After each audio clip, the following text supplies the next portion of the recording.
I don't care whose fault it is if that lounge isn't ready in the next 3 minutes. Someone is getting a very uncomfortable phone call before breakfast. Carter Holloway didn't shout when he said it. He never shouted. Shouting was for people who needed to prove they were angry, and Carter had long since stopped needing to prove anything, or so he believed. He said it the way a man says something he fully expects the universe to obey, his phone pressed between his jaw and shoulder, while his other hand smoothed the already perfect lapel of his charcoal Tom Ford suit, the one that had cost more than most people's first cars, and which he had bought specifically because it made him look like someone who had never once worried about money. The JFK Centurion Lounge stretched out around him in that particular brand of expensive quiet that only airports manage: hushed conversations, the soft clink of glasses, the smell of aged leather and complimentary scotch that had been poured to exactly the right temperature. Carter stood near the floor-to-ceiling window watching the tarmac below, with the expression of a man reviewing territory he owned, which in a sense he believed he did. His Tokbach Kim platinum blonde, almost white, combed back with architectural precision, caught the morning light coming off the glass. His Patek Philippe caught it too, and Carter was not unaware of this.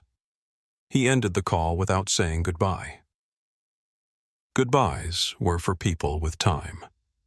This flight to Frankfurt wasn't a vacation. It wasn't even really a business trip in the conventional sense, because Carter Holloway didn't take conventional business trips. He took closing trips, the kind where the deal was already 90% done, and all that remained was to sit in a room with people slightly less intelligent than himself and guide them gently and expensively toward the conclusion he had already written. Apex Atlantic Airways was acquiring Novatech Systems, a mid-sized Frankfurt-based tech company with a respectable portfolio of drone navigation patents. Carter had been working the deal for 8 months. He was 3 hours away from finishing it. What none of the people in that lounge knew, what almost no one in the world knew, was that the deal Carter was about to close was not entirely honest. The valuation he had submitted to Apex's board priced Novatech's IP portfolio at $42 million, a figure Carter had arrived at, not through rigorous analysis but through creative arithmetic, the kind that benefits from a shell company registered in the Cayman Islands under the name Meridian Consulting. The CEO of Novatech, a man named Weber, had been extraordinarily cooperative in the negotiations for reasons that had less to do with corporate synergy and everything to do with the fact that 3 weeks ago he had put a deposit on a villa near Lake Como funded through a wire that traced back, if anyone ever looked closely enough, to the same Cayman account. Carter had done this before. Not at this scale and not with these numbers, but the architecture of the scheme was familiar to him in the way that a musician knows a chord progression, effortless, automatic, almost boring in its reliability. He wasn't worried. He was never worried. Worry was for people who second-guessed themselves, and Carter had surgically removed that capability somewhere around his 32nd birthday. He was 41 now, and he had spent the last decade constructing a version of himself that was bulletproof. The Tukbat Kim, the suit, the membership cards fanned in his wallet like a hand of winning poker cards. These weren't affectations. They were load-bearing walls. They held up the entire structure of who Carter Holloway had decided to become: a man, born in a forgettable suburb of Dayton, Ohio, to a father who fixed pipes and a mother who graded papers. A man who had taken that thoroughly ordinary beginning and lacquered over it so thoroughly that sometimes in the right light even he forgot it was there. A young woman in the lounge uniform approached his table. "Mr. Holloway, your flight is boarding. Gate B-17. Carter looked at her the way he looked at most people he didn't need briefly assessing, and then away. "The app said boarding was 5 minutes ago," he said, picking up his briefcase without looking at her. "Do better." He didn't wait for her response. He was already moving his footsteps brisk and deliberate on the polished floor. His mind already 3 hours ahead, already in Frankfurt, already shaking hands, already done. He left the glass of scotch on the marble coaster, barely touched, because he could. Gate B-17 had the particular exhausted energy of a flight that was running slightly behind, and a gate agent, who had been on shift since 5 in the morning and had long since run out of diplomacy to spare. Owen Garrett, 26 years old, with the careful posture of someone who had been told to smile through everything, was processing the Group 1 boarding line with methodical patience when the line parted slightly and Carter Holloway arrived at the front of it the way weather fronts arrive without warning and with the clear expectation that everything else would adjust. Platinum Legacy. Carter announced, pressing his boarding pass against the scanner before Owen had even looked up. 1A.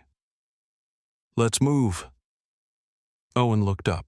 He was used to this particular species of traveler he handled 3 or 4 a day, and he had developed a kind of professional resilience to it, a way of staying polite without actually being warm. Sir, he said, if you could just wait for the passengers currently in line, we'll get you. I fly this airline 3 times a week. Carter said the words, coming out clipped and precise like a lawyer reading a statute. He held up his digital membership card with the practiced ease of someone who had done it hundreds of times and knew exactly how people's expressions changed when they saw the tier. 3 times a week. My company alone accounts for over $2 million in annual revenue for Apex Atlantic. So when I say let's move, what I mean is let's move. The passengers in line ahead of Carter, a young couple with a stroller, a middle-aged woman with noise-canceling headphones, an elderly man moving with patient slowness, said nothing. They shifted slightly with the collective resignation of people who have learned that making a scene costs more than the principle is worth. Owen scanned the pass. The machine beeped green. Enjoy your flight, Mr. Holloway. Owen said, his voice carrying exactly the tone of a man who was paid to say those words and not a syllable more. Carter was already walking. He didn't say thank you. He didn't look back at the couple with the stroller or the woman with the headphones or the elderly man. He walked down the jet bridge with the rolling stride of someone who has always believed the world moves faster when he's in it, his briefcase swinging slightly with each step, his reflection ghosting in the curved metal walls. Behind him, Owen Garrett watched him go for just a moment longer than necessary, not with resentment exactly, but with the quiet attentiveness of someone who has filed something away. He had been working Gate B-17 for 2 years. He had seen men like Carter Holloway approximately 400 times. He had learned to notice the ones who never once looked back. Carter didn't look back.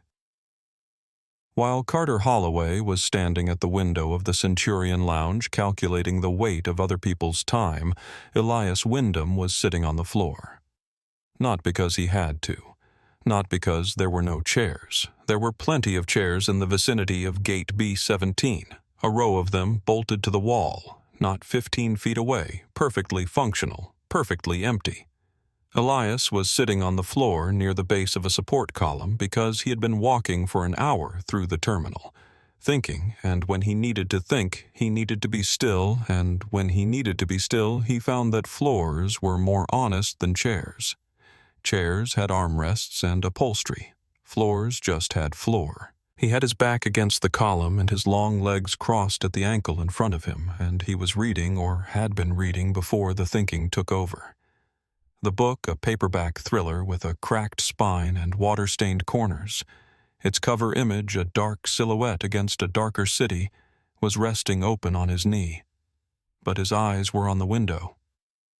Outside, a pushback tug was maneuvering a Apex Dreamliner away from the gate with the slow, deliberate precision of something very large being moved by something that understood exactly how large it was. Elias watched this with the particular attention of a man who had once spent 6 months designing the housing that protected the fuel lines in that exact model's left engine. He was 50 years old, though he looked both older and younger than that depending on which part of him you were looking at. His face carried the settled gravity of a man who had been through real things, not crisis room things, not board meeting things, but actual real things, the kind that leave marks. His beard was neat, kept close to his jaw. His hands resting on the book were large and marked with the small faded scars that come not from fights, but from workshops, from sharp edges and hot metal, and the honest consequences of working with your hands for long enough. He was wearing a navy zip-up hoodie worn soft with age over a plain white t-shirt, gray sweatpants, New Balance sneakers with the tread worn down on the outside edges the way shoes wear when someone walks a lot and thinks while walking. He looked to anyone passing by like a man who had boarded the wrong terminal. He did not look like the majority shareholder of the airline whose plane he was about to board. His phone buzzed. He glanced at it, a message from James, his assistant, who was the only person in the building who knew exactly where Elias was and why files are ready. Full audit on Novatech completed. The numbers are what you thought they were. It's not sloppy accounting. It's intentional. Elias read the message twice. Then he typed back, "Confirmed. Don't call until Frankfurt." He put the phone face down on the floor beside him and looked back at the window. The Dreamliner outside was nearly positioned now, its nose swinging slowly around toward the runway complex, and Elias found himself thinking not for the first time today about his father. Reginald Wyndham had been a mechanic. Not the kind who owned the shop, the kind who showed up at 5:30 in the morning because the shop opened at 6, and he wanted time to think before the work started. He had grown up in a part of Georgia where the things available to black men with his intelligence and his ambition were carefully, deliberately, architecturally limited, and he had spent the better part of his life pressing against those limits with the patient force of a river against a dam. Not with rage, but with the quiet insistence of someone who understood that rivers given enough time win. He had been turned down for business loans 14 times before a small credit union in Atlanta finally said yes. He had taken that yes and built something slowly, stubbornly, block by block that eventually became Apex Atlantic Airways. Elias had been 17 when his father took him to see the first Apex plane, a leased regional turboprop that smelled of new seat fabric and industrial cleaner, and said, "The engine doesn't care about your title, son. It only cares if you built it right." Elias had spent the rest of his life trying to build things right. He had stepped back from day-to-day operations 7 years ago when the company had grown large enough to need people who were better than him at running large things. Though he had been careful to remain present in the ways that mattered through the backdoor access codes. He had written into the server architecture himself through the quarterly flights he took incognito to see how the company actually worked when no one knew the owner was watching. Twice before these flights had been unremarkable. He'd seen good crews, decent service, the ordinary friction of a company trying its best. This time he had a specific reason to be on this specific flight. He had been watching Carter Holloway for 3 months. He closed the paperback, tucked it into the worn backpack beside him, and stood up when the boarding call came unhurried, unannounced, just a large man in old sneakers joining the back of the line with the patient ease of someone who has absolutely nothing to prove. The Apex Atlantic Dreamliner had been configured in the newest first-class layout individual suites in a 1-2-1 arrangement. The kind of thoughtful engineering that gave every passenger direct aisle access and a privacy divider that could be raised between neighbors. The cabin held that particular quality of expensive stillness that exists for about 15 minutes before takeoff when the seats are still empty and the lighting is dialed to a warm amber, and the smell of clean leather and climate-controlled air hasn't yet been cut through by the presence of human beings with their varied anxieties and needs. Diana Voss had been the lead purser on Apex Atlantic's transatlantic routes for 11 years, and she prided herself on the particular skill of reading a boarding pass and a face at the same time. She was standing near the cabin entrance, tablet in hand, when the first-class passengers began filing in, and she was doing what she always did, cataloging, preparing, anticipating, when she looked down at her manifest and saw a name that made the blood in her neck do something complicated. Wyndham E. Seat 1. B. Standard booking. No upgrades noted. She looked up. And there he was, the man she had served on a Tokyo layover 4 years ago. The man who had spent 40 minutes underneath her beverage cart fixing a jammed wheel latch, while she stood there insisting she'd call maintenance, and he kept saying it was fine. He had it, and then he'd handed her a wrench back and said, "There you go," like it was nothing.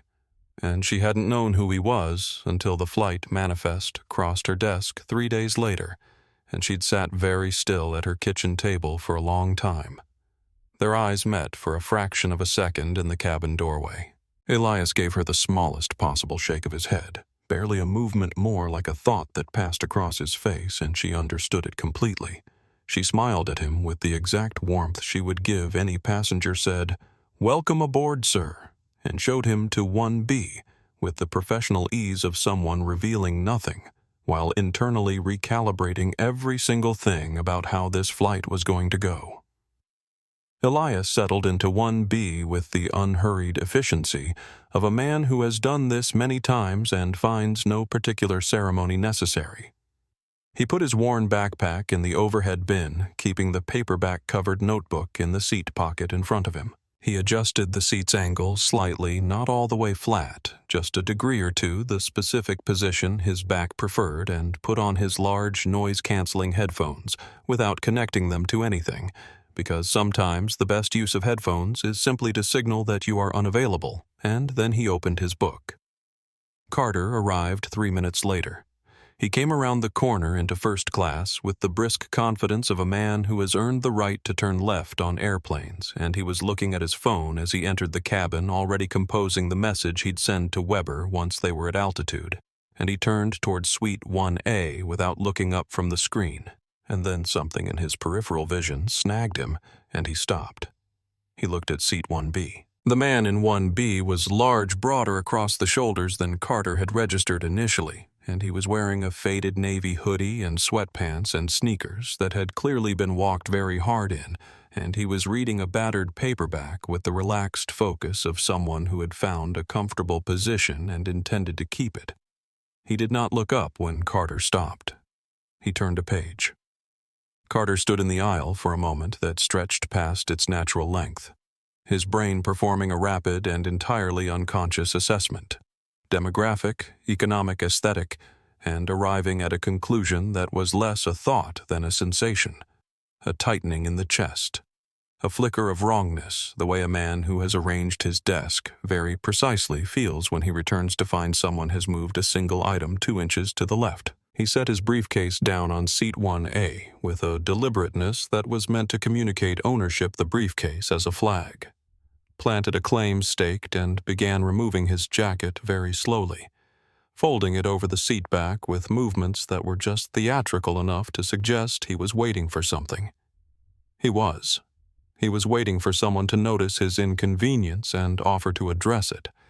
Diana, who had watched this entire sequence from the galley entrance with the expression of someone watching a car approach a concrete barrier at 30 miles per hour, moved into the cabin with the smooth inevitability of a woman who has handled this particular human configuration before.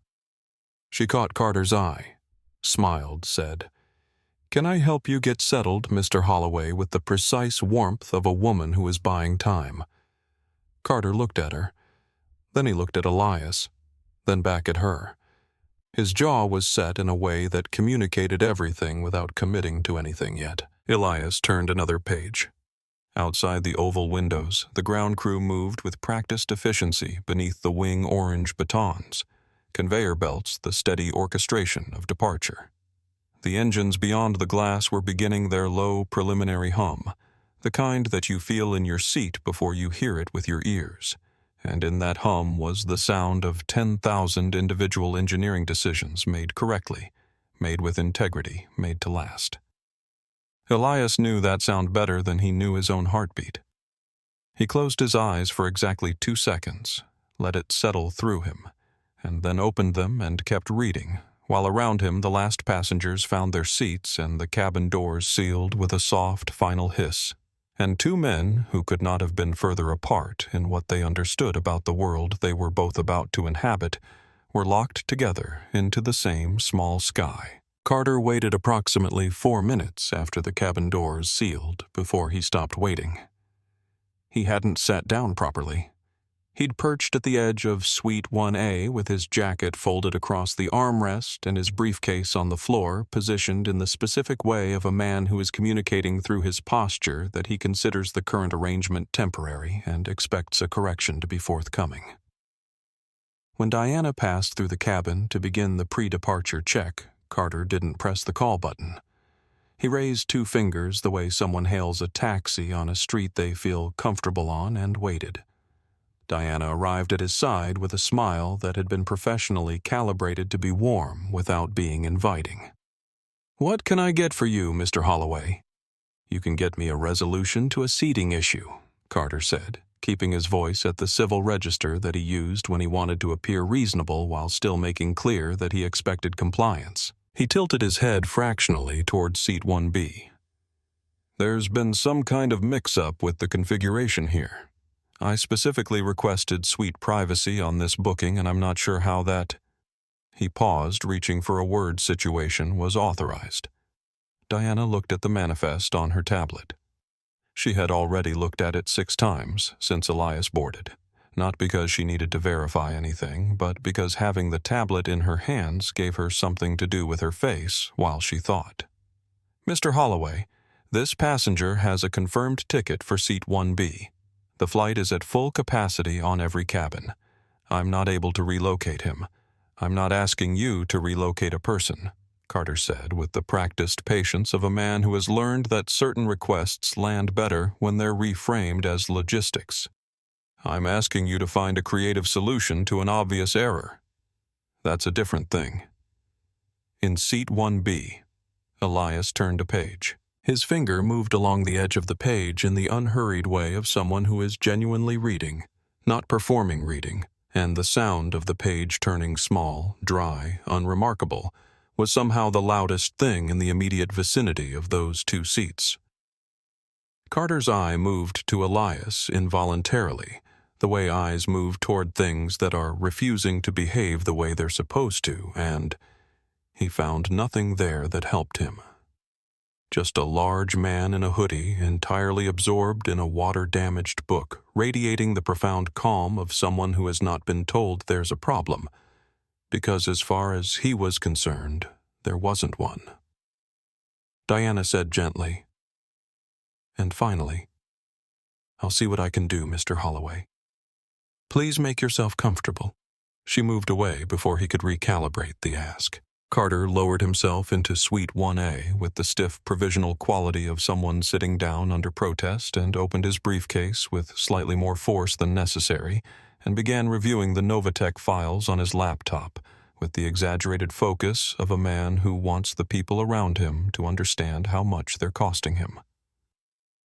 Elias, 2 feet to his left, turned another page. It took Carter 11 minutes to escalate.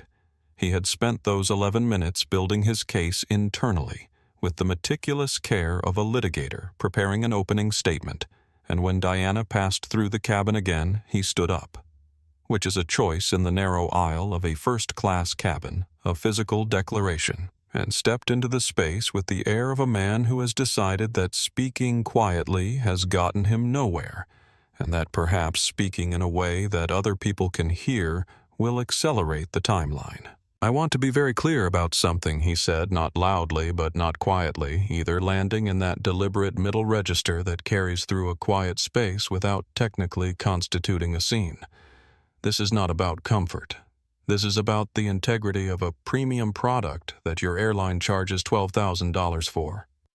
Diana held the tablet against her chest. "Mr. Holloway, I have sensitive confidential acquisition documents on this laptop," Carter continued, gesturing at his screen, which was indeed covered in spreadsheets, though not the kind anyone else in the cabin would have found meaningful. "I am sitting in a configuration that compromises the security of those materials." And the individual in the adjacent seat again, the tilt of the head, the not quite looking at. "Elias does not, in my assessment, represent the demographic that purchases tickets at this price point. which suggests to me that there has been an upgrade error or a booking anomaly, and I want it corrected before we push back. The word demographic landed in the cabin air and didn't dissipate the way words usually do. It sat there. Raymond Ashby, the retired attorney in seat 2A, had been reading a physical newspaper, the kind of man who still did, and he had lowered it by about 2 inches when Carter stood up and kept it there, watching the situation over the fold with the expression of a man who spent 30 years in courtrooms and recognizes when someone is about to say something they cannot unsay. Elias had not looked up. Furthermore, Carter said, and now he turned more fully toward Elias, though he was still technically addressing Diana, which gave the whole thing the quality of a conversation about a person who wasn't there. I want to address this directly. I'm prepared to make it easy. How much was your ticket? Did you use miles? Because I will write you a check right now for $3,000 to go sit in business class, which is a very comfortable cabin on this aircraft, and everyone gets what they want. He said it to Diana, but he said it loud enough for Elias to hear every word. Elias closed his book. Not with any drama, not a snap, not a slam. Just the quiet closure of a man who has finished one thing and is deciding whether to begin another. He looked at Carter for the first time, a direct, unhurried look, and Carter, who had been expecting anger or discomfort, or the particular performative dignity of someone who knows they're being wronged and wants witnesses, got none of those things. He got assessment, the specific even quality of a man deciding what something was worth his time. My name is Elias. The man said, his voice low and even and unhurried in the way of a large engine running well below its capacity. And I don't need your money. I like this seat. It has the most legroom. Carter blinked. I'm sorry, legroom Elias said, and opened his book again. The woman in seat 2. B, a businesswoman who had been pointedly studying her own laptop, made a very small sound that might have been a cough, or might have been something else, and turned slightly toward the window. Carter stood in the aisle for a moment with the expression of a man whose carefully loaded presentation has just been met with total indifference, and something shifted behind his eyes. Something that started as irritation and was moving rapidly toward something uglier. Listen to me, he said, his voice dropping to a register that was quieter but somehow more threatening for it, leaning slightly toward 1B. I am a senior vice president at this airline. I am flying to Frankfurt to close a deal that generates more revenue in 1 quarter than half this cabin will see in their lifetimes. I need workspace, I need privacy, and I need to not be sitting next to someone who looks like they wandered in from the wrong terminal. He straightened up. Get me the purser. Raymond Ashby folded his newspaper entirely and set it on his tray table. Carter called the VP of Customer Experience from seat 1A with the phone on speaker volume just high enough to make sure the cabin understood that he had the kind of relationships that warranted this kind of call. The voice that answered a man named Bill, apparently, who sounded like someone caught mid-coffee and deeply unprepared for what was coming, received the situation in Carter's terms, vagrant, aggressive security risk. I don't feel safe. The last one was a calculation, not a feeling. Carter understood that I don't feel safe was a phrase with procedural weight, a phrase that moved people. He had used it before in smaller contexts, and it had worked. What Carter hadn't anticipated was Elias reaching into the seat pocket. The movement was small and unremarkable. A hand going into the fabric pocket on the back of the seat ahead, the most ordinary gesture on an airplane performed thousands of times every hour by passengers retrieving headphones and boarding passes and chewing gum. But Carter saw it in his peripheral vision, and his brain, already running hot, made a decision faster than his intelligence could review it, and he was on his feet in the aisle before he'd consciously chosen to stand.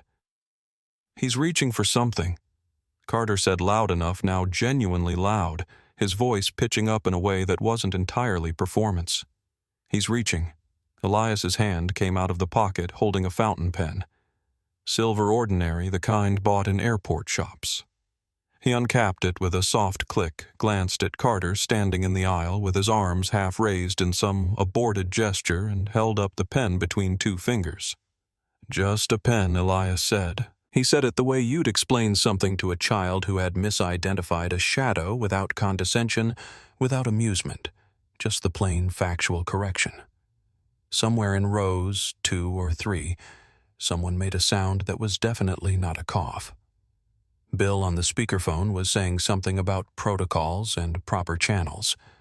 But Carter had stopped listening to Bill because the humiliation of the last 30 seconds was converting itself into rage with the particular efficiency of a man who has not been made to feel foolish very often and is therefore very bad at tolerating it. "Get the captain," Carter said to Diana, who had materialized at the front of the cabin with the careful expression of someone disarming something. "Get him now." Raymond Ashby had shifted his position in seat 2A so that he was facing slightly more toward the aisle than toward the window. His phone was in his hand. It was quietly and without announcement recording. Captain Henrik Adler came out of the cockpit with the resigned efficiency of a senior pilot who has learned over 30 years that the call to manage a cabin disturbance almost always means 2 adults who should know better and who would both be embarrassed in about 5 minutes. He was gray-haired, four-striped, and had the specific physical stillness of a man who has sat through several 100,000 feet of turbulence and stopped being surprised by anything that happens at ground level. He looked at Carter. Then he looked at Elias in seat 1B. And then something happened that Carter would spend a long time afterward trying to understand. Elias looked at Captain Adler and did one thing. He raised his right hand, touched the side of his nose with his index finger twice. A small, quick gesture, the kind that could be mistaken for nothing, for someone adjusting his glasses or brushing away a sensation. Adler's eyes registered it.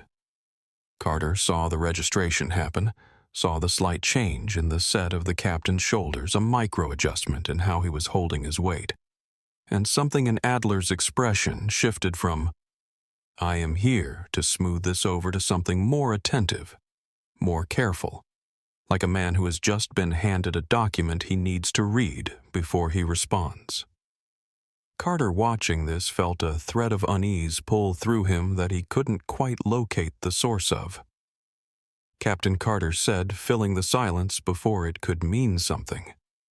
"Under FAA passenger safety guidelines, if I formally state that I feel unsafe due to the behavior of an adjacent passenger, you have the authority to remove that individual from the aircraft. I am formally making that statement." Adler looked at Carter for a moment. Then he looked at Elias, who was looking back at the captain with the particular expression of a man who is waiting patiently for a process to complete itself. "Mr. Holloway," Captain Adler said. His voice was the voice of a man who has decided things. "Take your seat. We're pushing back." The silence that followed was of the very specific quality that happens when someone has said an authoritative thing and the person it's directed at hasn't moved yet because they haven't processed that it's actually happening. "Excuse me," Carter said. "I said, take your seat," Adler repeated without heat, without hesitation. "You are delaying departure. If you continue to cause a disturbance, it will be you who is removed from this aircraft. Am I clear?" Carter's mouth opened. Nothing useful came out. Adler turned, nodded once to Diana, a small, communicative nod of the "I'll explain later" variety, and returned to the cockpit. The reinforced door closed with a sound like a verdict being entered. Carter lowered himself into seat 1A in the manner of a building that has had a critical support removed and is figuring out slowly whether it intends to stand. The cabin settled back into the performance of normalcy, with the slightly forced quality of people who have just witnessed something uncomfortable and are collectively deciding to pretend they didn't. Headphones went back on. Screens lit up. The body language of the first-class cabin shifted to that particular configuration of deliberate inwardness that means I am here, but I am not here, and I have not seen what I just saw. But no one was actually watching anything. Carter sat in seat 1A with his jacket still over the armrest and his laptop open on the tray table, staring at the spreadsheets on his screen with the unseeing focus of a man who is looking at numbers, while his mind is somewhere entirely different, running different calculations at speed. His jaw was set. The muscle in his temple was doing something he couldn't have controlled if he'd tried. His fingers were on the keyboard, but they weren't typing. For the first time since he'd settled into this seat, he looked at Elias, not the furtive glancing of before, not the assessing sweep of someone building a case, but an actual sustained look, the kind you do when you're trying to figure out what you missed.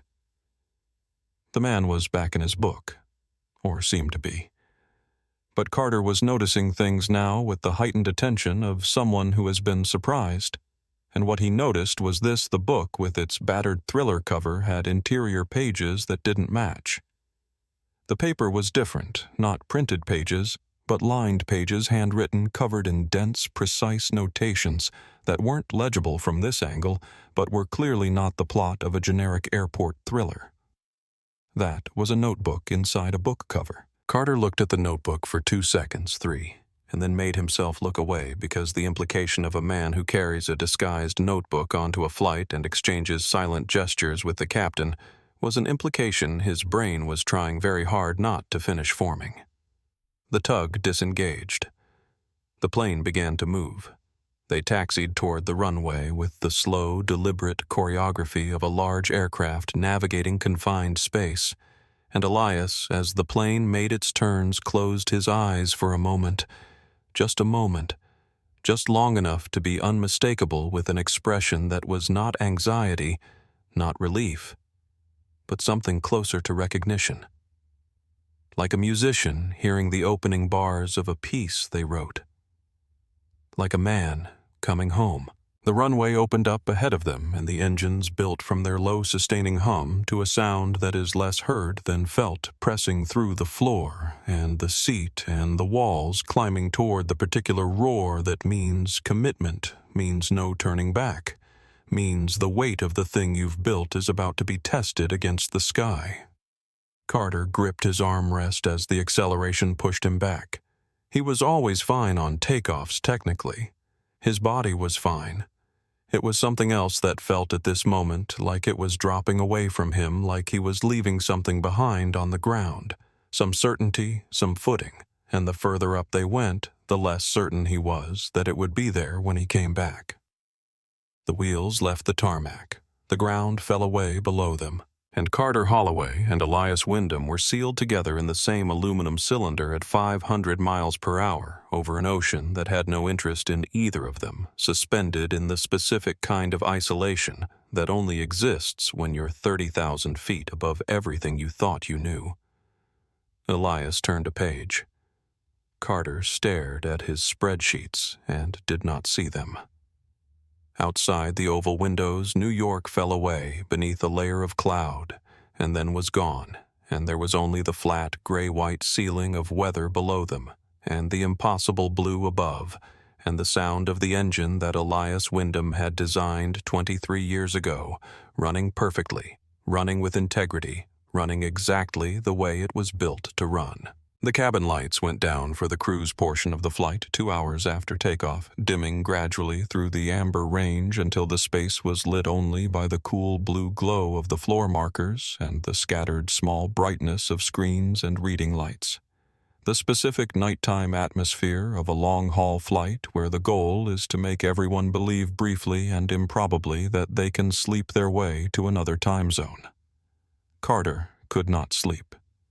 Carter had not been able to sleep since somewhere over Nova Scotia when his third attempt to review the Novatech files had ended with him staring at the screen without processing a single row of data.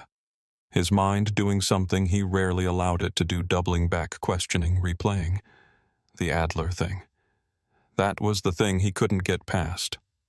Pilots didn't look at passengers like that. Pilots looked at situations they were trained to assess disturbances, to identify threats, to project calm authority in the direction of chaos. They did not look at a man in a faded hoodie sitting quietly in an aisle seat, with the specific deference Carter had seen in Adler's posture. The slight forward attention, the nod. That nod. Carter had catalogued it, turned it over, held it up against every possible interpretation, and the only one that kept surviving scrutiny was the one he least wanted to consider. He sat in the half-dark with the blue glow of his laptop open, but untouched, his fingers resting on the keyboard, his posture still impeccable.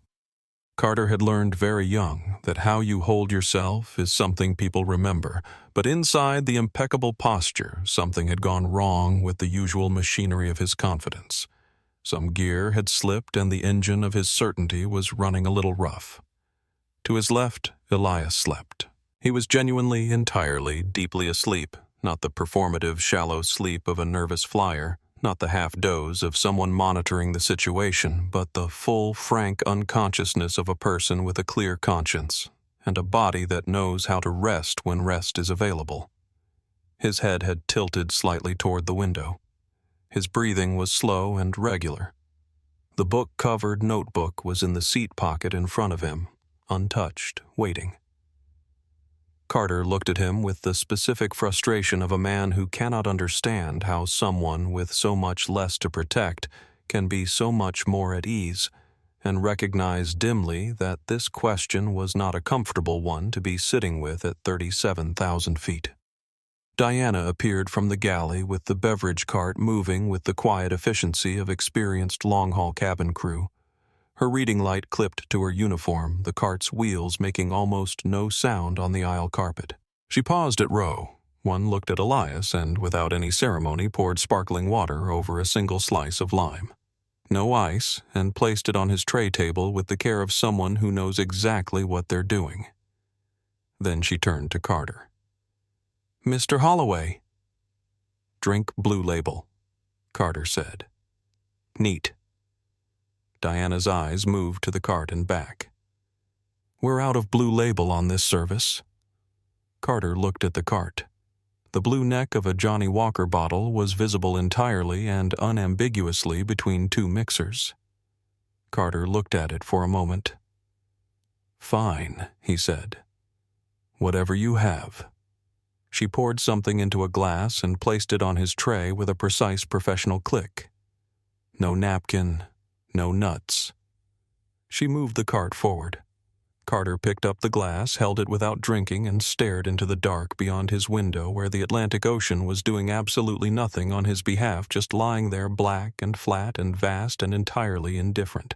Elias opened his eyes at an hour that was neither night nor morning, the ambiguous dark of mid-ocean crossing, and was immediately fully awake in the way of people who have trained themselves to sleep efficiently and wake cleanly without the groggy intermediate stage that most people require. He had the specific gift of men who have spent decades solving problems at odd hours, the ability to be present completely and immediately the moment consciousness returned. He looked out the window for a moment. The Atlantic was below them, somewhere invisible behind cloud cover, and above them the stars were doing what stars do at altitude, burning with a clarity and intensity that is simply not available from the ground, as though the sky itself changes its nature above a certain height. He became aware that Carter was awake beside him. Not because Carter made a sound, because the quality of the wakefulness beside him was unmistakable. The specific tension of a person sitting in the dark with their thoughts, the way the air around them has a different texture than the air around someone sleeping. Elias reached for the water Diana had left, still cold lime, wilting slightly in the glass, and took a long drink, and then turned his head toward Carter, and for the first time on this flight he looked at the man the way he'd intended to look at him when he'd booked the seat. Not with judgment, with curiosity. The honest kind. Frankfurt Elias said, his voice quiet, matching the register of the dark cabin. "Big deal." Carter looked at him. Whatever he had expected from the man beside him after 8 hours of hostility and humiliation, it was apparently not a straightforward question asked in a conversational tone, because he took a moment to calibrate before answering. "Big deal." Carter confirmed carefully the way you answer a question when you're not sure what it costs you to answer it. "Tech company Nova Tech Systems. Drone navigation patents primarily. It's a clean acquisition. Their IP fits perfectly into Apex's long-range expansion plans. Elias nodded, the slow, attentive nod of someone who is actually following what you're saying.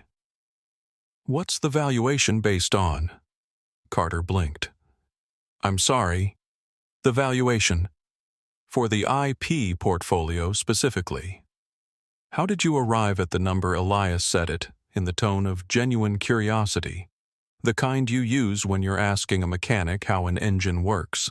And Carter, whose entire professional identity was built on being the smartest person in any given room, responded the way he almost always responded to that kind of question he performed. He talked for several minutes about multipliers and patent projections and sector benchmarks, his voice gaining the particular confidence and fluency of a man who has given this pitch many times and knows exactly which parts impress the most. He talked about the market opportunity, the growth trajectory, the strategic alignment. He talked the way Carter always talked when he believed he had an audience, fully smoothly, with the practiced ease of someone who has learned that words delivered with confidence can become temporary substitutes for truth. Elias listened. He asked one follow-up question, then another. Simple questions, the kind that any intelligent layperson might ask about a business deal. Questions that required Carter to explain rather than to assert to show his working, and Carter, who genuinely believed he was charming someone, answered them all. And then Elias asked, "What did your independent technical review say about the LiDAR-based navigation patent specifically?" Carter stopped. It was a small stop, a half-second hesitation in an otherwise fluent performance, but it was the kind of stop that meant something. The kind that happens when a question arrives from a direction you hadn't covered. We used standard sector analysis, Carter said. The patents are core to the product. Elias took another sip of water. He looked at his glass. LiDAR-based drone navigation was largely superseded by integrated sensor fusion models about 3 years ago. He said the way someone says something that they know to be true and are not particularly invested in arguing about. The patents are still filed. They just don't mean what they used to mean. Carter looked at him. Elias reached into the seat pocket and took out the notebook. He opened it to a page about 2/3 through, scanned something. And with the silver fountain pen, the same one that had caused the incident in the aisle, made a small notation in the margin, then looked up. Interesting, Elias said. He said it the way a scientist says it, not as a social nicety, but as an actual evaluation, an actual response to information received. Then he capped the pen and set it on his tray table next to his water glass and looked at Carter with the full, unhurried attention of a man who has just learned everything he needed to learn about whether this conversation was going to remain casual. It was not going to remain casual. Elias reached forward and took the iPad from the seat pocket. The screen was off. He turned it on with the unhurried gesture of someone retrieving a tool they put down earlier, and when it lit up, he held it in both hands for a moment before rotating it so that the screen faced Carter. Carter looked at what was on the screen. The world did a thing that worlds occasionally do to people who have been very certain for a very long time. It rearranged itself quietly and irrevocably in the space of about 2 seconds. What Carter was looking at was his valuation model for Novatech Systems. His file. The one that lived on the Apex internal server behind 2 layers of encryption and a password that was a string of characters he had generated randomly and memorized and written nowhere.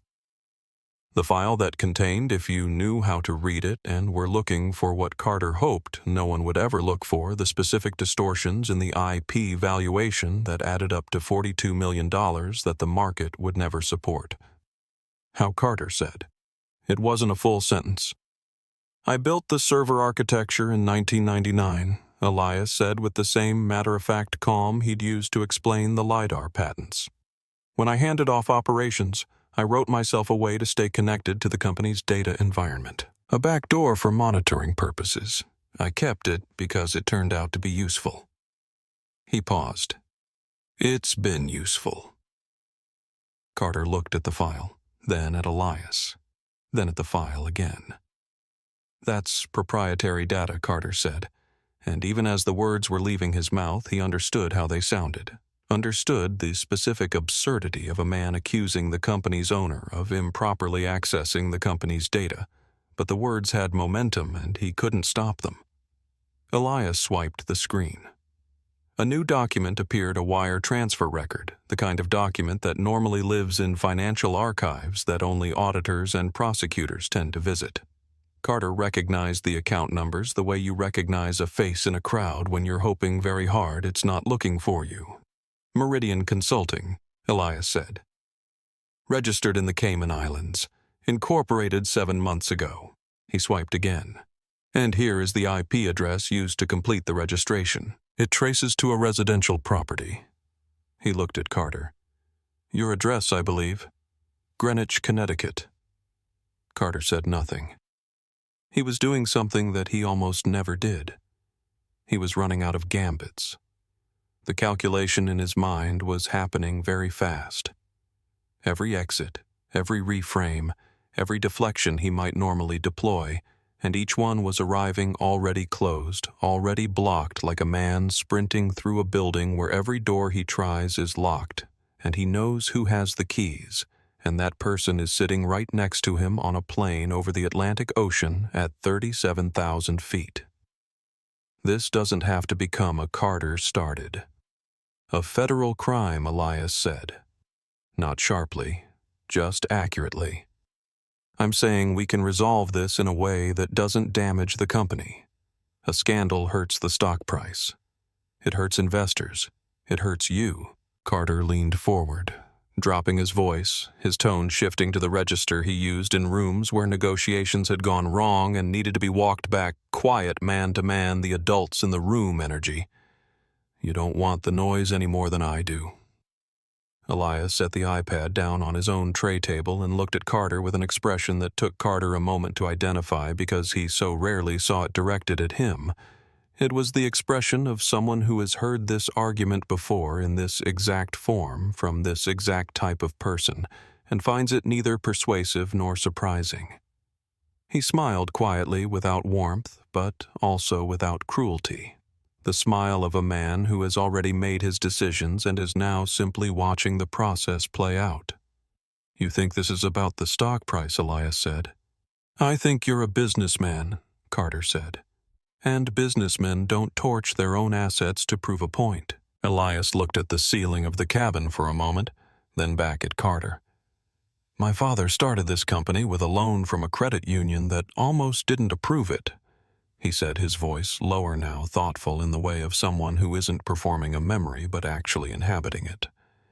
He drove to that building 4 separate mornings before he had the nerve to go in. Because every time before that, someone had told him no, not because his business plan was bad. His plan was excellent, actually, but because of who he was and what he looked like, and what people assumed those things meant about his risk. Elias paused. "You know what he did with that money when they finally gave it to him?" Carter said nothing. "He hired 12 people," Elias said. 6 of them had been turned down by other employers for the same reasons he'd been turned down by those banks. He hired them because he knew what it cost a person to be capable and overlooked, and he refused to run a company that added to that cost. Elias looked at Carter evenly. 3,000 people work for Apex Atlantic today. Machinists, gate agents, cabin crew, people who have been here 20, 25, 30 years. Their pension contributions go into a fund. Your scheme diverted money that was supposed to grow that fund." He picked up his pen, clicked it once. "That's what I'm angry about, Carter. Not the $2 million, not my quarterly report. Them." Carter absorbed this in silence. For the first time on this flight, he had nothing to say, not because he lacked words, but because the words he had were all designed for a different kind of conversation. The engines maintained their unvarying note outside that low constant frequency that on long flights becomes indistinguishable from silence, becomes part of the baseline of reality, rather than a sound within it and in the reduced world of the dark cabin, With almost every other passenger asleep and the blue floor lights marking the aisle in both directions like a runway at night, Carter Holloway made the decision, whether consciously or because he had simply run out of alternatives, to stop defending and start explaining. "I grew up in Dayton," he said. "Not the good part. My father fixed pipes for other people's houses his entire adult life, and he died without ever owning a house himself. My mother taught third grade for 31 years and got a pension that lasted her 4 years before it ran out." He was looking at his own hands on the tray table, the manicured nails, the Patek Philippe. "Nobody handed me anything.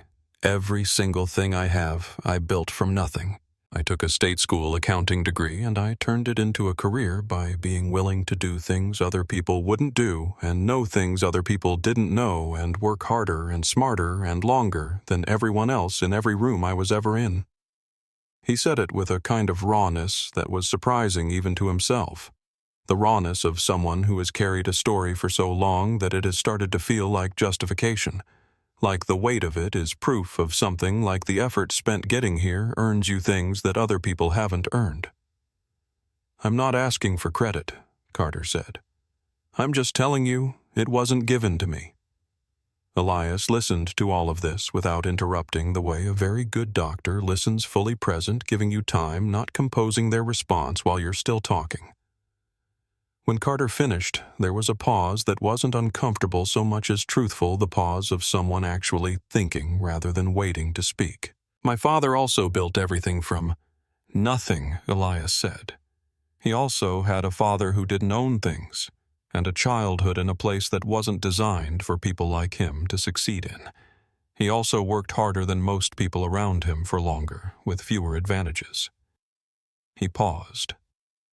"The difference is that when my father walked into a room with something to offer, there was an entire architecture around him specifically designed to make it harder for him to be heard. Not because of what he knew, not because of what he'd done, because of his face." Elias looked at Carter. "You walked into difficult rooms too, but the architecture was not working against you specifically. You had to climb a hill. He had to climb the same hill while people were actively, deliberately, sometimes unconsciously trying to pull him back down." He said this without heat, without accusation, just as a set of facts that he had spent a long time living alongside and had made his peace with the way you make peace with the existence of gravity. "I'm not telling you your journey was easy. I'm asking you whether you think those two hills are the same hill." Carter was quiet. It was a different kind of quiet than the defensive silences of earlier in the flight. This one had the quality of something that had been said and had landed somewhere real, somewhere past the walls Carter usually kept everything at. "The problem with what you did," Elias continued, "isn't that you came from nothing and wanted more. That's human. The problem is who you took it from and how and what you told yourself to make it feel acceptable." He tapped the iPad. "This scheme, the pension fund impact alone, I had my team model it out. Over 5 years, at the rate you were diverting, we're talking about a shortfall that would have hit every hourly employee who's been with us for more than a decade. People like Diana." He glanced toward the galley. "Her father worked in our maintenance division for 25 years. He's retired. He has a pension that depends on that fund being whole." A pause. "You don't know that about her because you don't know anything about her because she's always been to you the woman who brings you drinks." Carter looked toward the galley. The curtain was still. "I sat next to you on this flight," Elias said, "because I had 3 months of evidence and I needed one more piece of information. I needed to know whether the man who built this scheme was someone who had gotten lost, a person under pressure, a person making decisions they might regret, a person who, given the right moment, might choose differently." He looked at Carter directly. "My father believed in that. He said, 'A man can get lost, son, but you have to want to be found.'" He paused. "So I dressed down and I booked the seat next to you and I waited to see what kind of person you were when you thought no one important was watching." Carter said nothing. The sentence didn't need a response because they both already knew the answer. "You showed me before we even pushed back," Elias said, not unkindly but without softening. "The way you spoke to the gate agent, the way you spoke to Diana, the way you looked at me and decided inside of 4 seconds exactly what I was worth." He closed the notebook. "That's not a man under pressure. That's a man who's been that way for a long time." In the dark of the cabin with the engines running, their faithful note outside, and the Atlantic sliding past beneath them. Carter Holloway sat with that for a long time. He didn't argue. He didn't pivot. He didn't reach for the next thing. He just sat there in his impeccable suit that was beginning to show the first signs of a very long night, and for perhaps the first time in a very long time he had no idea what to say next. At some point in the deep middle of the flight, when the cabin was at its most deeply collectively asleep and the galley was the only lit space on the plane, Carter stood up. He moved toward the galley with the specific, careful tread of a man who is trying to look like he's going to the lavatory, but isn't going to the lavatory. And he pushed through the galley curtain to find Diana Voss sitting on the jump seat with a small paperback open under the reading light clipped to her collar.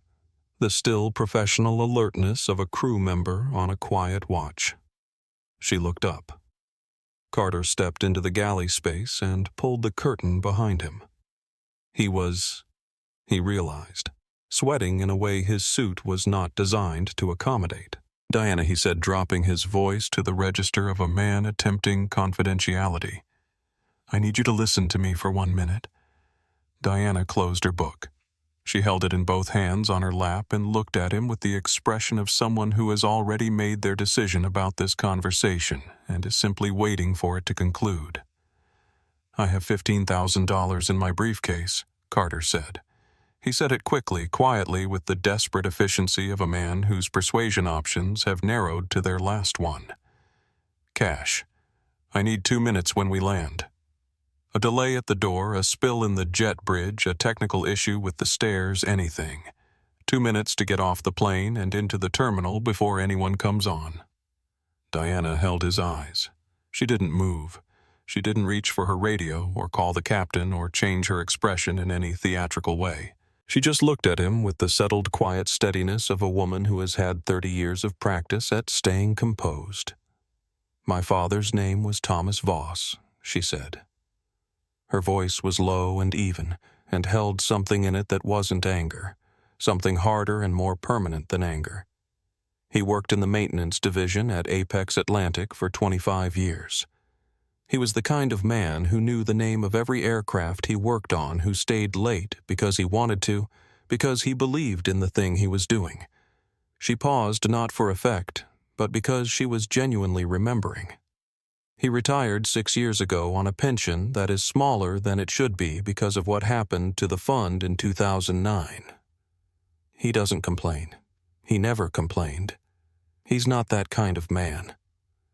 She looked at Carter steadily. "You are asking me to help you run right now from the kind of thing that made my father's pension smaller." Carter opened his mouth. "Please go back to your seat, mister," Holloway, Diana said. She picked up her book, found her page with the careful ease of someone who knows exactly where they are, and sat back down. She didn't gesture toward the exit. She didn't raise her voice. She simply resumed reading, and the gesture of it, the absolute unperformative calm of a woman who has returned to her book because she has said what she needed to say and considers the matter closed, was more completely dismissive than anything Carter had ever experienced in any boardroom in his life. He stood in the galley for a moment that seemed to last much longer than it did. Then he turned and walked back to seat 1, slowly past the blue-lit sleeping faces of people who were dreaming of wherever they were going, and lowered himself into his seat, like a man setting down something very heavy that he has been carrying for a very long time, and has only now understood he was never strong enough to keep. The sun came up over the Alps in a way that seemed at that hour designed to be pitiless. It didn't arrive gradually, the way sunrise is supposed to work. It came sideways through the oval windows in a flood of violent orange and bruised purple. The specific, uncompromising light of high altitude at dawn, and it illuminated the first-class cabin with the ruthless clarity of a room whose curtains have been suddenly pulled back to reveal that everything that looked acceptable in the dark is considerably less acceptable in the light. Carter had not slept.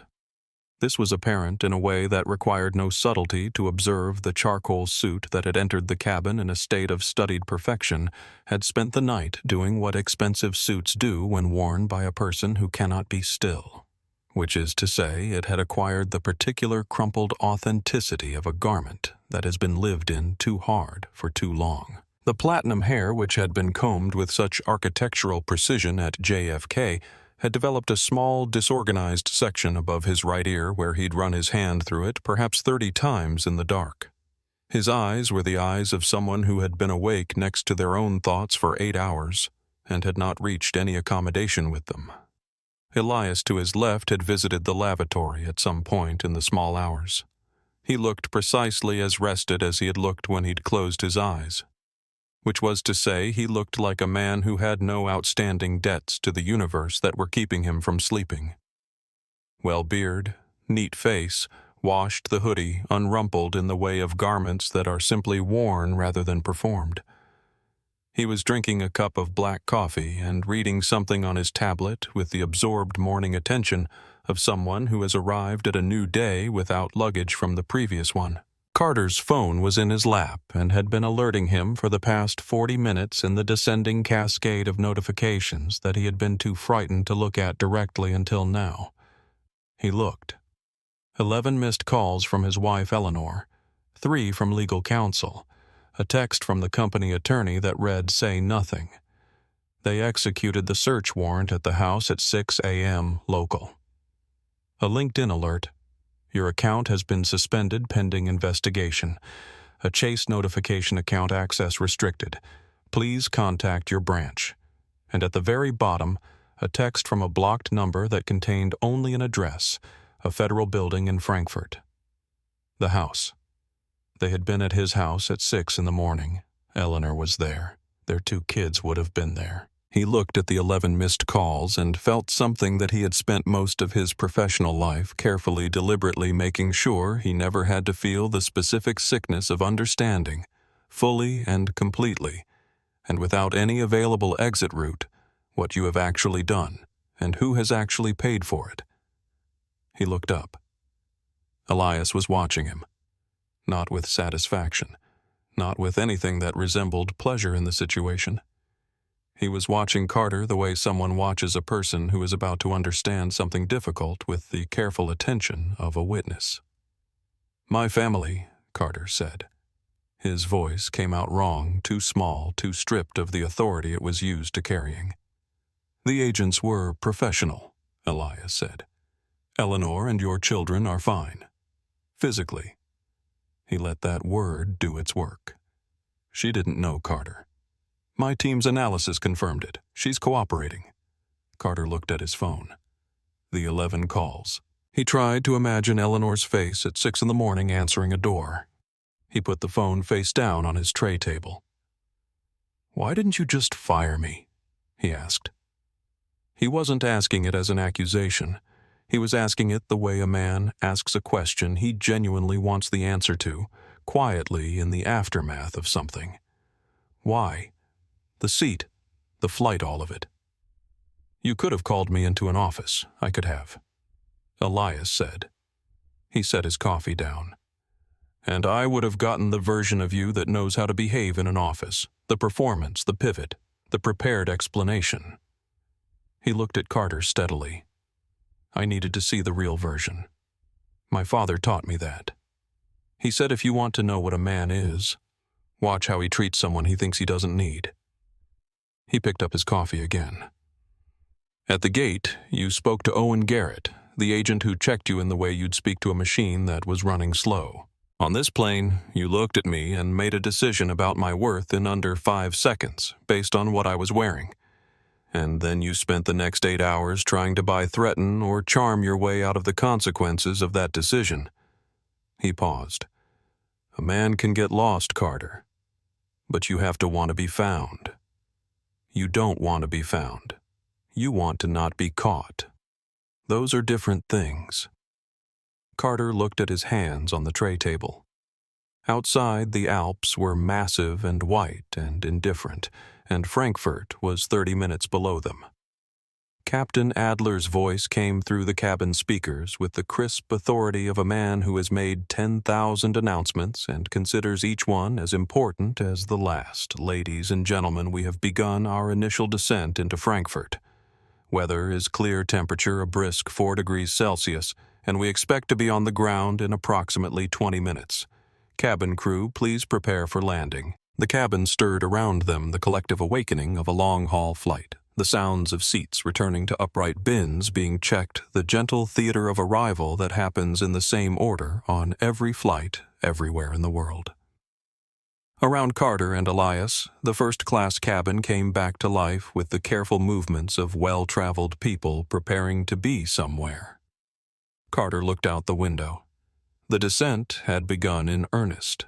The Alps were below them now rather than beside them, their peaks extraordinary and cold and white, and as the plane banked slightly to align with the approach corridor, Carter could see the valley floors, the towns, the orderly German landscape spreading out in the gray morning light.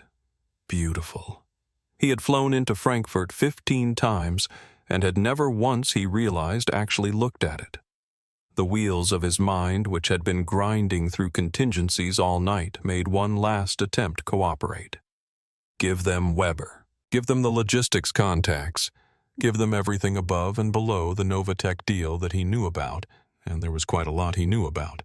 Deals for leniency existed. His lawyer would know how to structure it. He had information, and information was a currency that survived the collapse of other currencies. He turned to Elias. I can give you more, Carter said. Not just this deal. I have details on arrangements in the logistics contracts going back to 2019. Names, dates, account numbers. Things your audit team hasn't found yet. I can be a material witness. I can make this worth. I already have the logistics files, Elias said without turning from his window, and the phantom payroll in the London office. My team finished cleaning house last week. He glanced at Carter. You were the last one, Carter. The biggest one and the hardest to confirm because you were careful. But you were also, as it turns out, the easiest to see clearly when you thought no one important was looking. The seatbelt sign illuminated with its familiar chime. Elias buckled his without looking, the easy muscle memory of a frequent traveler. Carter fumbled with his buckle. His hands were not cooperating. The ground was coming up. The Frankfurt approach had that particular quality of the familiar made strange by circumstance. The runway markers and taxiway lights and the gray concrete of the airport complex, materializing through the morning haze, and Carter watched it come toward them with the sensation of a man who has been falling for some time and is only now registering how close the ground has gotten. I don't want to be taken off in handcuffs, Carter said. The words cost him something. He knew it and said them anyway. In front of the passengers. I'll walk off myself. I'll go directly to whoever is waiting. I won't run. I have nowhere to go. Just let me walk off like a person. Elias turned and looked at him for a long moment. In the aisle, Diana was moving through the cabin with the final checks, her movements calm and practiced. She paused at row 1, met Elias's eyes briefly, and moved on. You spent your whole career wanting to be seen, Elias said, not cruelly but without cushioning. You wanted everyone in this cabin to see you as the most important person in the room. You made a point of it at the gate. You made a point of it when you stood up in this aisle. He looked at Carter steadily. You made choices that ensured your actions would have consequences at a scale that required a formal response. I can't change what a formal response looks like, Carter. I'm not the one who gets to decide that anymore. Carter looked at the seat back in front of him.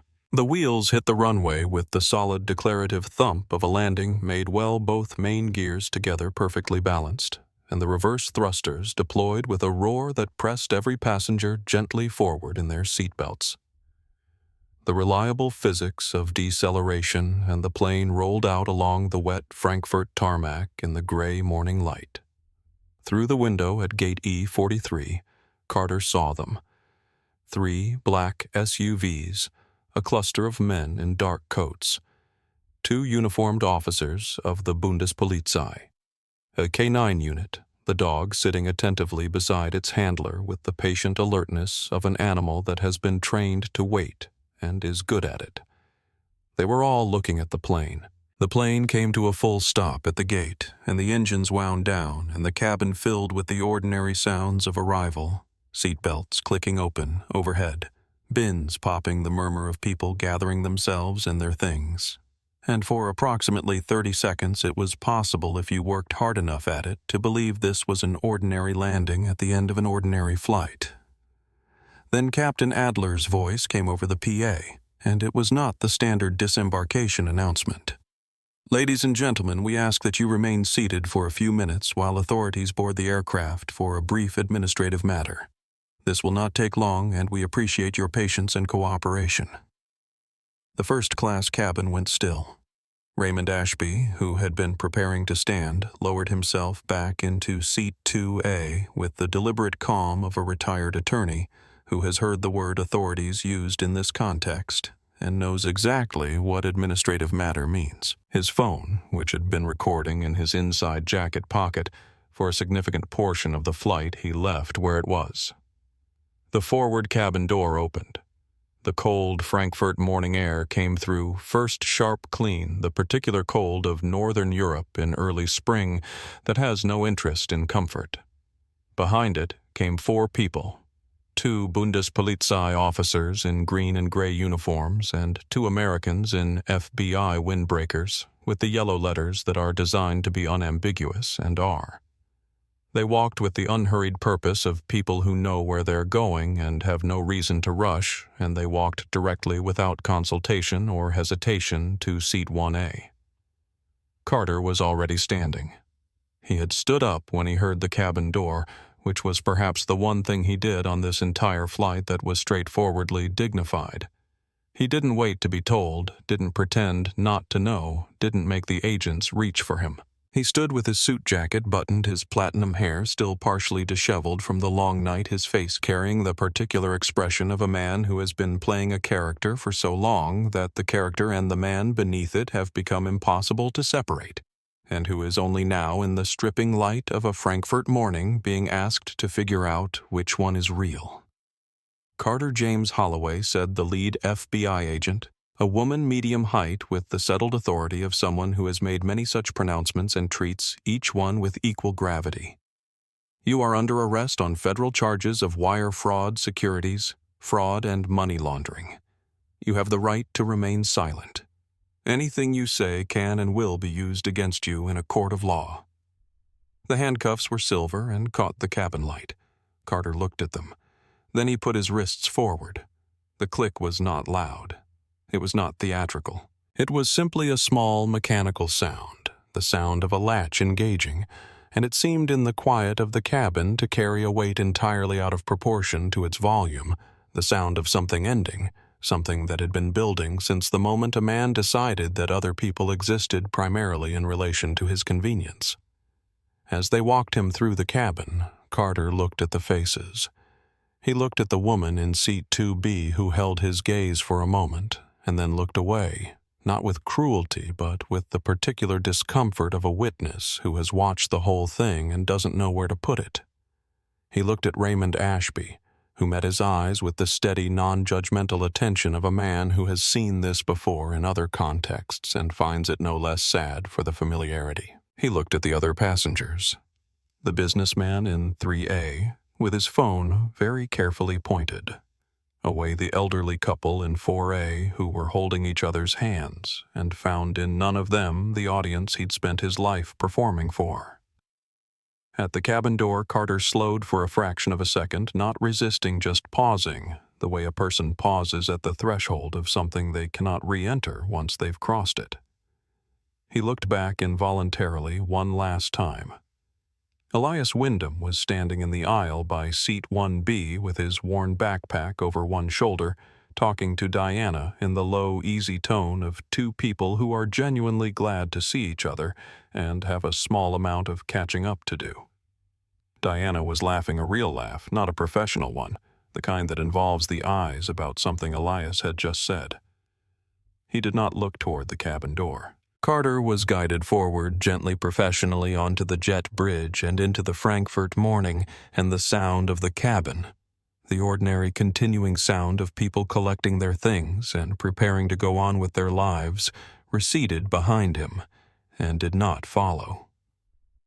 James Okafor was 42 years old, had worked as Elias Wyndham's personal assistant for 9 years, and had developed over the course of those 9 years the specific skill of being wherever Elias needed him to be, without ever giving the impression of having rushed to get there. He was at the gate when Elias came down the jet bridge, which required him to have known approximately which gate they were using, and to have arrived early enough to be calm, both of which were characteristic. "How was the flight?" James asked. Educational Elias said. They walked together through the terminal with the unhurried efficiency of two people who have important things to do and have learned that moving quickly looks like what it is. James opened a leather-bound notebook to a page of notes as they walked, delivering the update in the compressed sequential manner of someone who knows their listener prefers information clean and in order.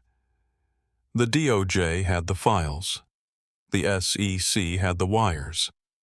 The Novatech acquisition was formally suspended pending investigation. Weber had been contacted by German authorities at approximately the same time the plane was landing.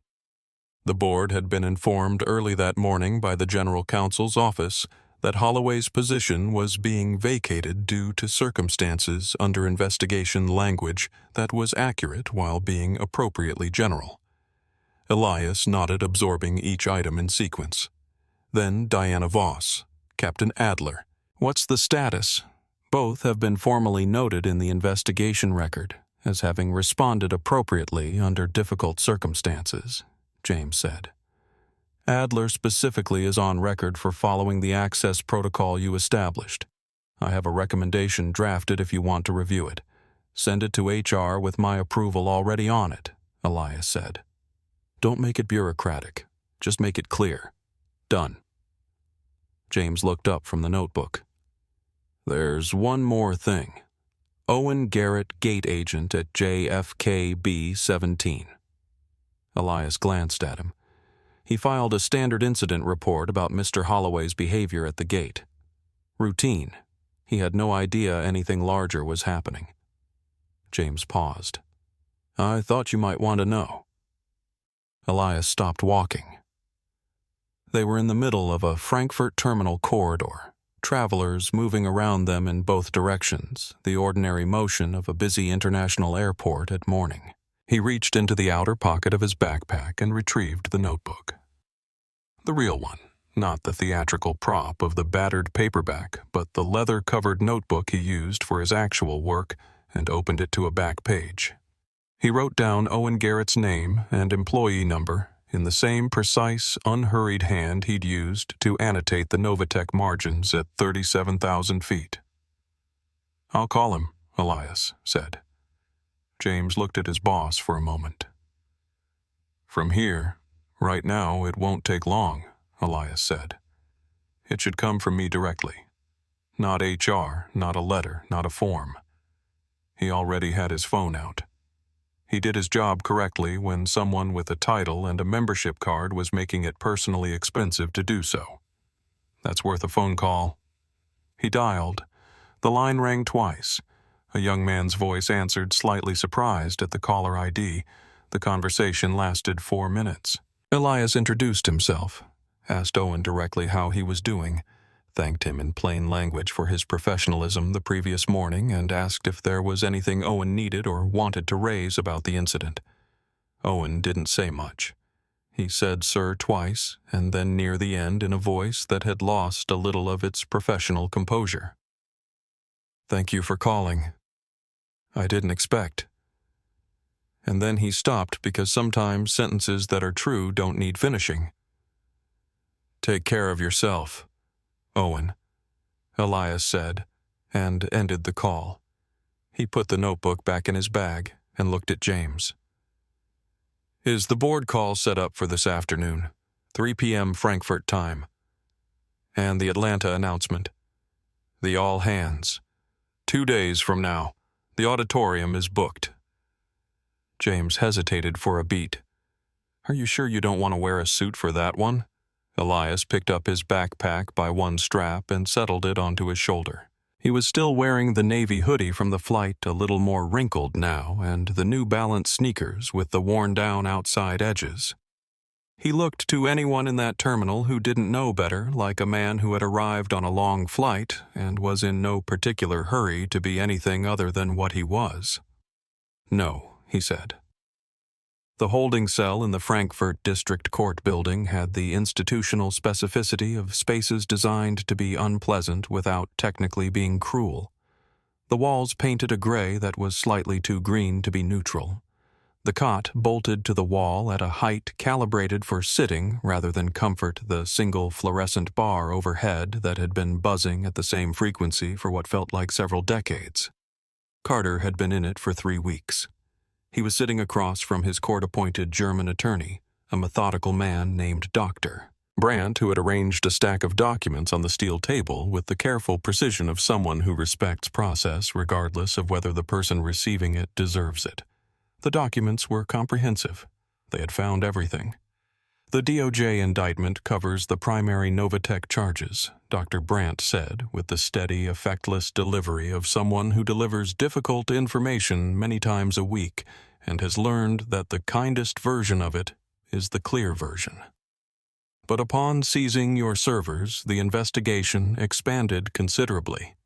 The catering contract arrangements from 2019, the payroll irregularities in the London office, the valuation manipulation on 2 prior acquisitions." He paused. "It is extensive, Mr. Holloway." Carter looked at the table. He was wearing the institutional orange of someone who no longer has a wardrobe to perform with, and without the suit, without the hair product, without the watch and the briefcase and the curated architecture of the man he'd decided to be. He looked like what he had always actually been underneath it all. A man from Dayton, Ohio, who had been very good at math and very bad at knowing where to stop. "How long?" he asked. "Federal guidelines indicate 15 to 20 years, Dr. Brandt said. "Your assets have been frozen. The property in Greenwich, the vehicles, the Cayman accounts. Your wife has filed for divorce. She is cooperating fully with the prosecution to protect the family home for your children."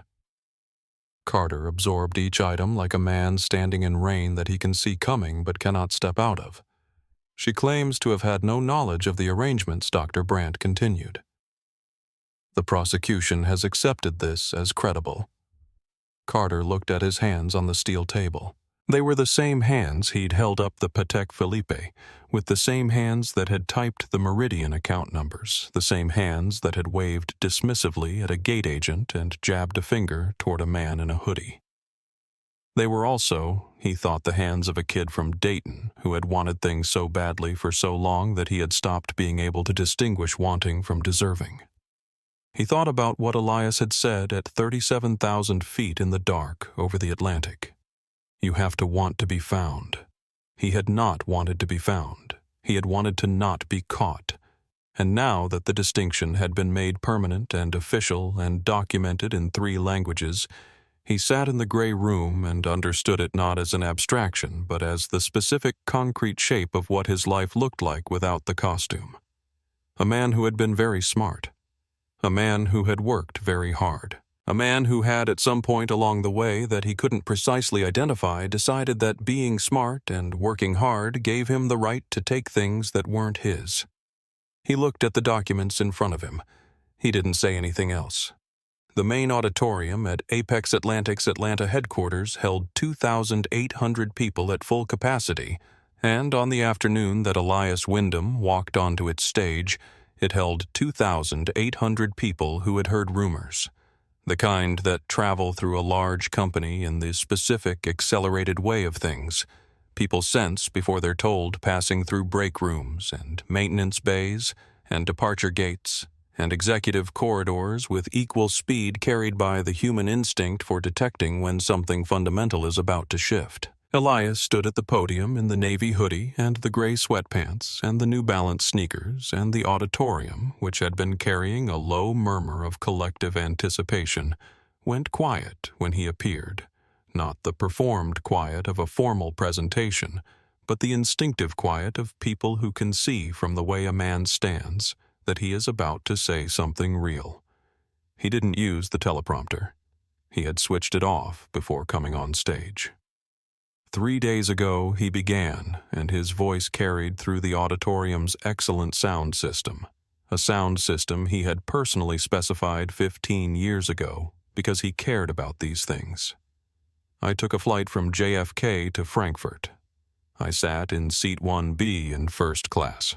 I was wearing this hoodie, which some of you may recognize, and I was reading a book, which I will admit to you now was not actually a book. A small ripple of something moved through the audience, not quite laughter, more like recognition.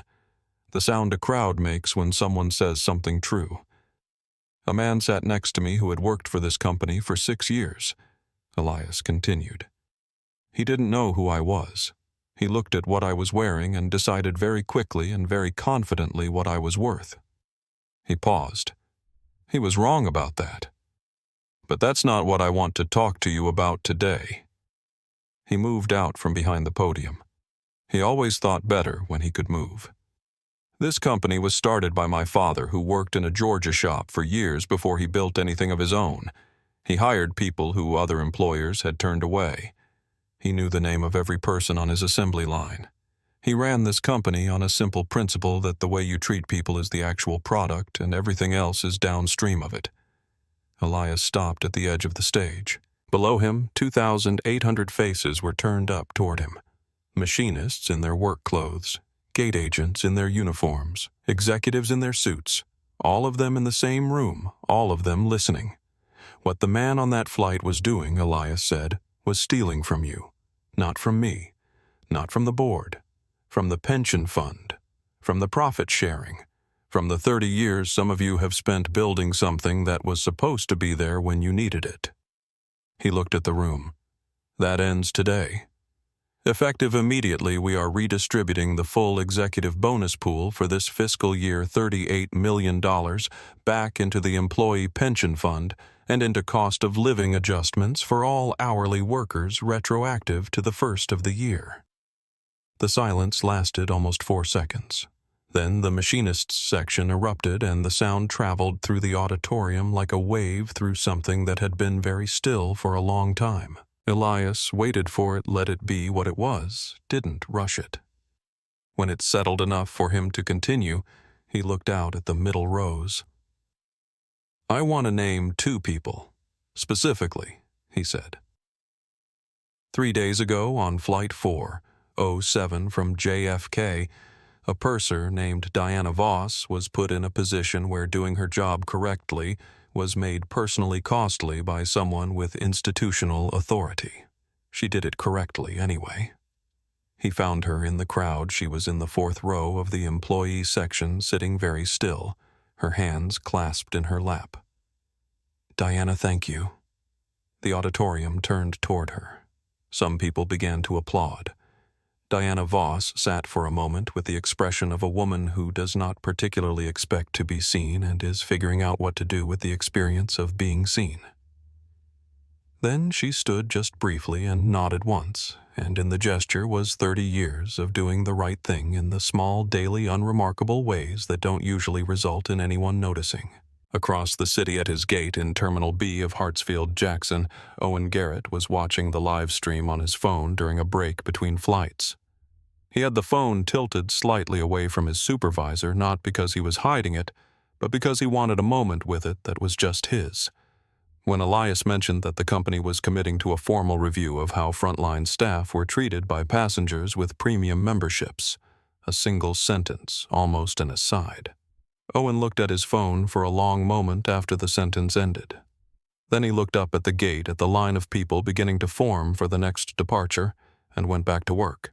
After the auditorium had emptied and the sound system had been switched off, and the last of the department heads had filtered out through the rear exits with the energized, complicated expressions of people absorbing large changes, Elias stood alone at the floor-to-ceiling window at the back of the auditorium that looked down onto the maintenance bay. The bay was on the afternoon shift. Through the glass 2 stories below, he could see the organized activity of people doing precise, skilled, essential work. A team working on a landing gear assembly, another group at the engine test stand, a man in a high-visibility vest moving between stations with the unhurried purpose of someone who knows every inch of where he is and what everything is for. The overhead lights of the bay gave everything a warm yellow cast that softened the hard edges of the equipment and made the whole scene look from up here like something you'd want to preserve. James came to stand beside him. 3 journalists outside, James said. And the stock closed up 18% today. Elias nodded. He was holding the leather notebook, the real one open to a page near the back where his father's handwriting lived in pencil that had faded to a pale, insistent gray over the years that the page had been carrying it. The sentence was not long. The handwriting was that of a man who wrote carefully, who chose words with the economy of someone who had learned the value of saying the right thing rather than many things. He didn't read it aloud. He ran his thumb along it the way you trace something you know by feel as much as by sight. James said, "Do you want me to set up the press calls for tomorrow?" "In the morning," Elias said. "Give me a minute." James nodded and stepped back, and Elias stood at the window and watched the maintenance bay below him, and thought about his father who had never stood in an auditorium of 3,000 people, but who had stood in bays exactly like this one, and who had known the names of the men working in them, and who had believed not as a strategy, not as a management philosophy, but as the deep foundational load-bearing conviction of a man who had been treated as invisible, and refused to respond by treating others the same way that every person in a room like that one deserved to be seen. That was the inheritance. Not the company, not the stock price, not the aircraft and the routes and the assets on the balance sheet. The conviction, the practice, the daily particular renewable choice to see people. He closed the notebook. He put it into the inner pocket of the hoodie close to his chest where he always kept it. "All right," Elias said. He picked up the backpack from the seat beside him and put it on one strap, the easy, familiar weight of a bag that had been many places and was worn honestly for all of them. He took one more look at the bay below the warm light, the careful hands, the work being done with skill and integrity by people who showed up every day and built things that were meant to last. And then he turned and walked toward the exit with the unhurried stride of a man who has somewhere to be and knows why he's going. Behind him, through the floor-to-ceiling glass, the maintenance bay continued its steady, unspectacular, essential work, and the sound of the engines on the test stand, the particular deep frequency that Elias had first heard as a 17-year-old standing beside his father, and had spent his entire life trying to build well carried faintly through the walls of the building and into the corridor, and followed him for a few steps before being absorbed into silence. If this story moved you, hit the like button and subscribe to our channel. It truly helps us keep telling stories like this one. And we want to hear from you in the comments. Have you ever been underestimated because of how you looked or where you came from? What happened? We read every single one. Thank you for watching, and remember, true power never needs to announce itself. It just shows up and does the work.